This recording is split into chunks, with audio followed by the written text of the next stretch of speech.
Welcome, everyone, to The Deep Dive. I'm Mark. And I'm Grace. We're both part of the CogCast team, and you're listening to a deep dive from CogCast by CogCast. And we're recording this today from our CogCast studio right here in sunny Miami, Florida. It's August 2025. So today we're diving into a challenge that, well, if you're like many of our listeners, probably feels very familiar. It's that endless cycle of Groundhog Day tasks. Oh, yeah. Copying data from one system to another, maybe wading through hundreds of emails every single day, or spending hours just pulling together routine reports. Things that just eat up time. Exactly. And these aren't just, minor annoyances, are they? They're major drains on your team's energy, their productivity, and critically, their ability to actually innovate. Right. That capacity for new ideas gets squeezed out. And the promise of AI, it often feels like the ultimate solution to these headaches, doesn't it? But for many businesses, especially maybe small and medium-sized ones, that vision of true strategic AI transformation seems just, well, out of reach. It can feel overwhelming. Like, where do you even start? Yeah, how do you even begin when you can't pinpoint the exact problems for AI to solve within your specific day-to-day operations? Well, it's truly fascinating here, and it's something our team at CogCast has seen again and again, is that there's a surprisingly simple yet profoundly effective framework to tackle this exact problem. Okay. So our mission for this deep dive is to unpack what we call the AI jar. It's a really practical, bottom-up approach that empowers your own team to identify the precise pain points AI can actually help with, paving the way for real, measurable impact and ultimately genuine AI transformation. Yeah. It's basically about building an AI strategy from the ground up based on, real-world needs. Okay, let's unpack this then. The AI jar, it sounds a bit whimsical, almost like, I don't know, something you'd have in a classroom. What exactly is it, and how does it actually work in a business context? Yeah, it sounds simple, and it kind of is. At its core, the AI jar is simply a designated place. It could be a physical jar in the break room, maybe, but more often it's digital, like a dedicated Slack channel, a shared Google Sheet, Trello board. Something easily accessible. Exactly, where employees anonymously or openly, depending on the company culture, can just jot down every single repetitive, time-consuming, or just plain frustrating task they run into in their daily work. Think of it like a feedback loop, but focused purely on inefficiency. Instead of just rumbling about a task, you document it. And here's where it gets really interesting for me. Okay. How is this fundamentally different from, say, a traditional suggestion box where people might throw in ideas for using AI? Because, at first glance, some might think it's just another version of that. That's a crucial question, yeah. And the distinction is really vital. Unlike a general suggestion box that might gather broad ideas or even propose specific solutions, the AI jar is laser-focused purely on specific recurring tasks. It's about the what, the granular problem, not the how, the potential solution, at least not at this initial stage. Right. You see, the most valuable insights often come from those on the front lines, the employees actually living these daily operational challenges. They're providing genuine, unfiltered data for building an AI strategy. Without needing to be AI experts themselves. Precisely. It deliberately separates identifying the problem from brainstorming the solution. And that prevents teams from getting, bogged down in maybe unfeasible ideas before they've fully grasped the core issue. It's about finding the actual pain first, then figuring out the right medicine. So it really transforms employees into, well, kind of efficiency detectives, doesn't it? Yeah. Getting them to actively observe and document those repetitive tasks they might otherwise just silently put up with. That sounds like a powerful shift in mindset right there. It absolutely is. And when we connect this to the bigger picture of your organization, implementing an AI jar goes far, far beyond just saving a few minutes here and there. It's really a strategic tool that drives deeper, often unseen organizational benefits. You've mentioned hidden opportunities before. How exactly does the AI jar help uncover those? Because, often leaders think they know where the inefficiencies are, but the reality on the ground can be quite different. Precisely. So many inefficiencies are basically invisible to leadership because they're just deeply embedded in daily routines. They're often just accepted as, the way things are done. But the frontline staff, the ones doing the work day in and day out, They experience these pain points acutely. The AI jar brings these hidden opportunities for automation, for optimization out into the light. It creates a comprehensive real-world inventory of potential AI applications that might have otherwise remained completely overlooked. Can you give an example? Sure. We've seen companies discover that a seemingly minor task, like, say, reformatting supplier invoices before entering them into the system, was actually costing them hundreds of hours collectively across a team each year. Far more than anyone in management realized, simply because no one had ever systematically tracked it. The jar brought that to the surface. Wow. Okay. And one of the biggest hurdles we know to AI adoption is often employee resistance, right? Fear of change, fear of being replaced. How does involving them directly in this process through something like the AI jar help build that crucial internal buy-in and maybe reduce some of that friction? That's one of its most powerful aspects. Yeah. When employees are actively involved in identifying the problems AI will solve for them, problems that they find frustrating, they become invested in the solutions. They have a stake in it. Exactly. The AI jar transforms them from just passive recipients of change into active participants, almost like co-creators of their future, more efficient workflows. This significantly reduces friction during AI implementation. Makes sense. And it fosters far greater engagement with the new technologies because they see it as something enhancing their work, eliminating the annoying bits, not threatening their job. It's no longer just some top-down mandate. It's a solution to their identified pain points. So it's about more than just automating a few tasks here and there. It's about a genuine transformation that reclaims significant chunks of a team's week, potentially unlocking something entirely new. Exactly. I mean, imagine reclaiming not just minutes, but entire blocks of your team's creative energy, their brain power, that was previously locked up in just mundane, repetitive tasks. Yeah. Automating even small but impactful tasks identified through the AI jar builds immediate momentum and confidence. We've seen teams automate things like compiling weekly sales figures from 5 different spreadsheets, a task that took one person maybe 4 hours every single Monday. Yeah. Suddenly, that team had an entire half day every week freed up to actually analyze those sales figures, to strategize based on them, not just collect them. That's a direct path to innovation. It's huge. It frees up your people's time and talent to work on higher value initiatives. And it creates this positive feedback loop that encourages the pursuit of larger, more strategic AI initiatives down the line. And how does this approach help with data-driven prioritization? It's easy to think you know where the biggest bottlenecks are. How does the AI jar prevent us from just chasing perceived problems and ensure we're targeting the real ones, backed by data? Right. Because the collective entries in your AI jar literally create a real-world data set of pain points. It's not guesswork anymore. Tangible evidence. Exactly. Tangible evidence. This allows you to make informed decisions about where your AI investments will likely yield the greatest return. It ensures resources are directed towards genuine business needs, not just, perceived problems or the latest shiny new AI tool someone read about. That's critical for showing actual ROI. Absolutely key for measuring real AI ROI and justifying further investment. And finally, on the why, how does it foster a true culture of innovation? Does it go beyond just optimizing workflows? Is there something deeper happening? It absolutely does. By empowering employees to think critically about their own work processes and to actively seek improvements, the AI jar contributes to a continuous improvement mindset across the entire organization. It shifts the focus from simply doing tasks the way they've always been done to proactively thinking about how can we optimize this workflow. It embeds innovation into your company's DNA.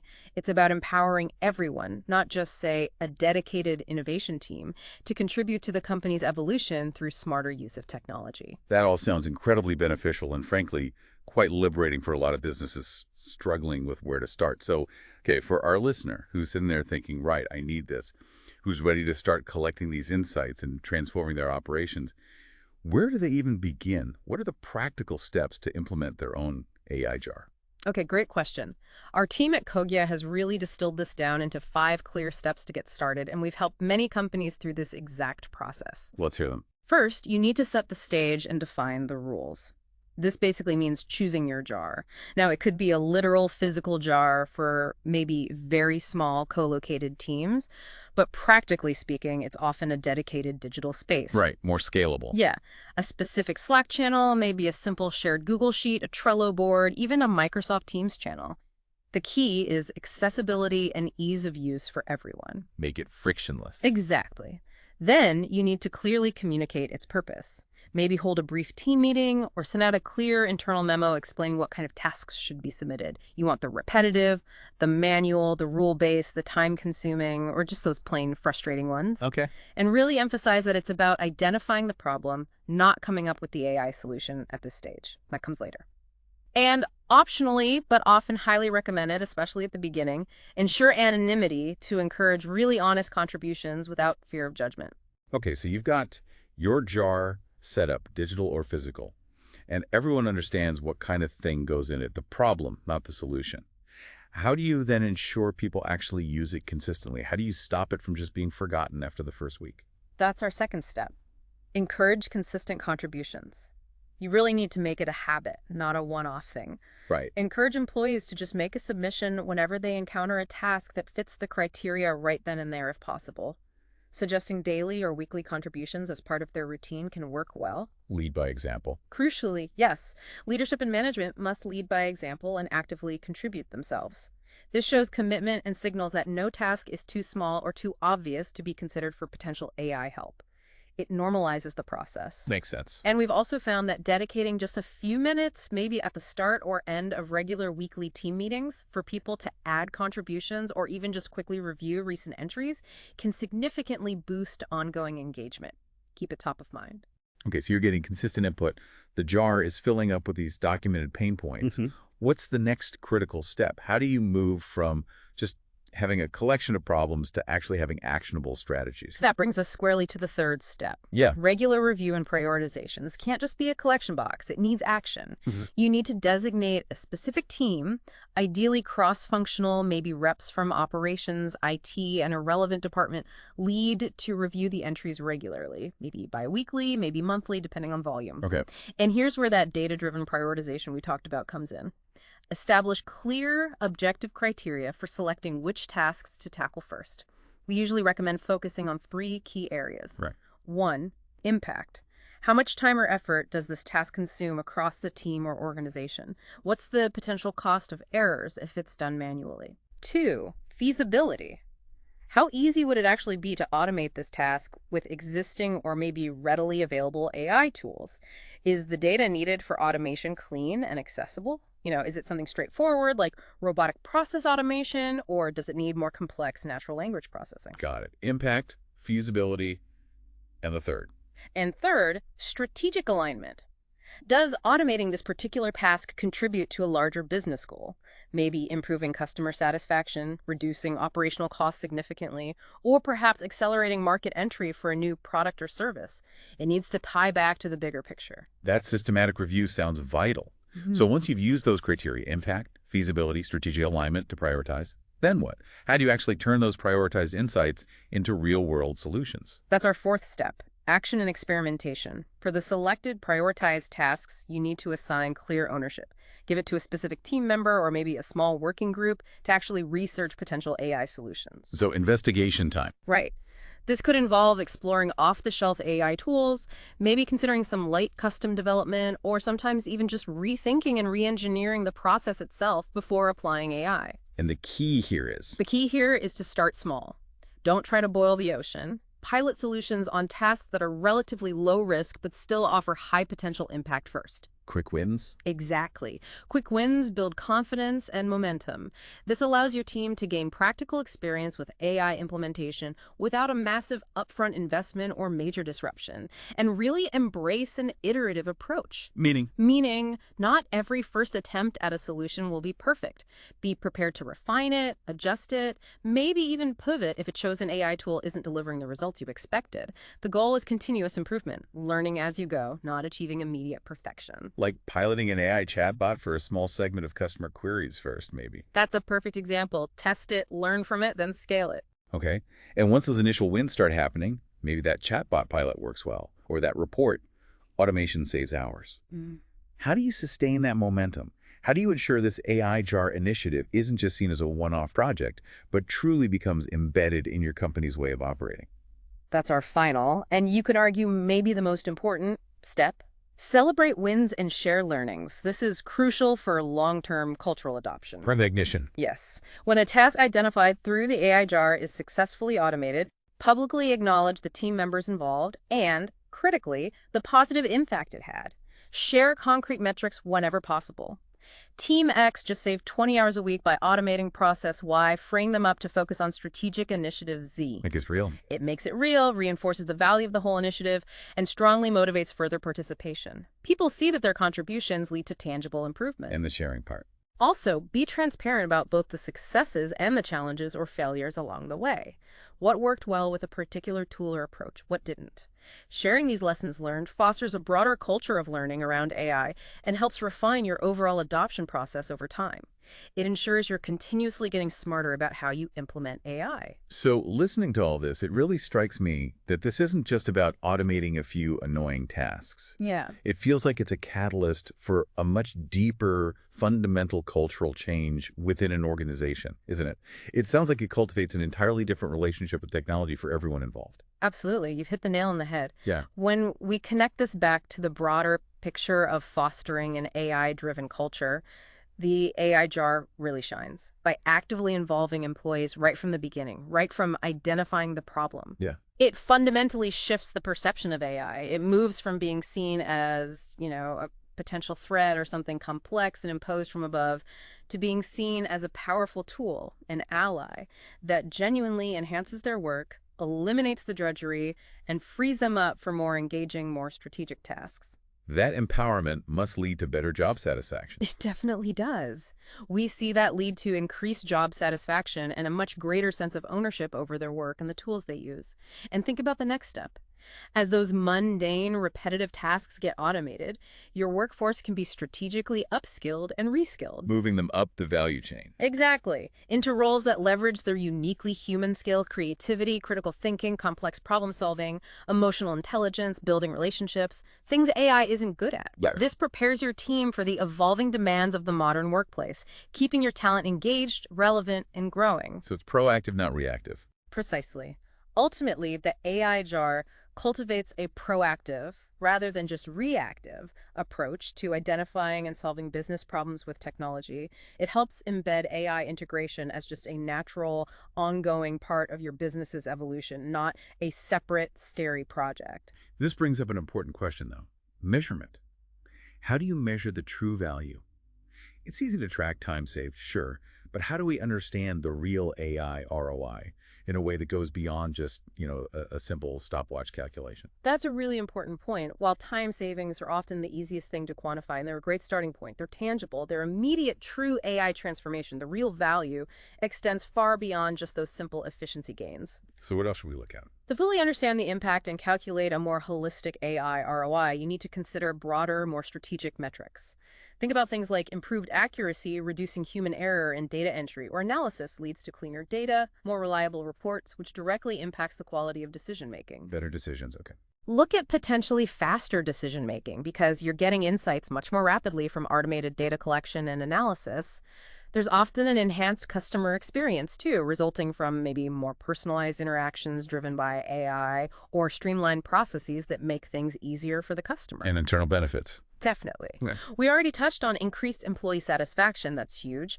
As they're freed from tedious work and focus on more meaningful tasks, morale improves, engagement goes up, maybe even retention rates improve. Right.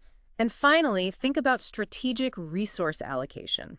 That reclaimed time isn't just saved, it's ideally being redirected towards high-value initiatives, towards innovation, towards strategic growth opportunities that were perhaps previously out of reach simply due to lack of bandwidth. So connect the dots to the big picture. Exactly. It's absolutely crucial to connect these various performance metrics directly back to your broader business objectives, whether that's increasing profitability, expanding market share, accelerating product development, improving customer loyalty, whatever your key goals are. That's how you demonstrate the profound, transformative value of your AI initiatives. It's not just about, trimming the fat. It's really about growing strategic muscle. In a world that's, let's face it, increasingly shaped by artificial intelligence, the ability to strategically integrate AI into your core operations isn't just nice to have anymore, is it? It feels truly essential for sustained growth and staying competitive. Couldn't agree more. And the AI jar, as we've discussed, offers this remarkably simple yet powerful and, importantly, accessible tool for pretty much any business looking to move beyond just the AI hype and achieve tangible, transformative results. Yeah, at Kogya, we truly believe that real sustainable AI transformation isn't usually about these massive, expensive, complex overhauls that take years and years to implement. Mhm. It's much more often about smart strategic adoption that starts with deeply understanding your unique business needs from the ground up, identifying those nagging daily pain points first. And the AI jar is often the perfect first step, maybe the best first step in that journey. It provides a clear, practical roadmap for impactful AI implementation and ultimately business growth powered by AI. So what does this all mean for you, our listener? Are you ready to potentially unlock your business's full AI potential? Ready to turn some of those daily frustrations into genuine strategic advantages? Maybe the first step is simpler than you think. Perhaps it is just grabbing a, well, maybe not a literal jar, but opening a new Slack channel, setting up that shared doc, and just starting to collect those insights. Definitely something to mull over. Thank you so much for joining us for this deep dive into the AI jar. We really hope you found it insightful and, more importantly, practical. Yeah, I hope it sparks some ideas. We'd absolutely love to hear your thoughts on this. Have you tried something similar? What challenges do you foresee? Please engage with us in the comments section wherever you're listening. And of course, don't forget to share this deep dive with your network if you found it valuable. And make sure you follow CogCast by Kodya on your favorite podcast channels. That's right, and hit that notification bell so you don't miss our latest updates and our upcoming deep dives. Until next time.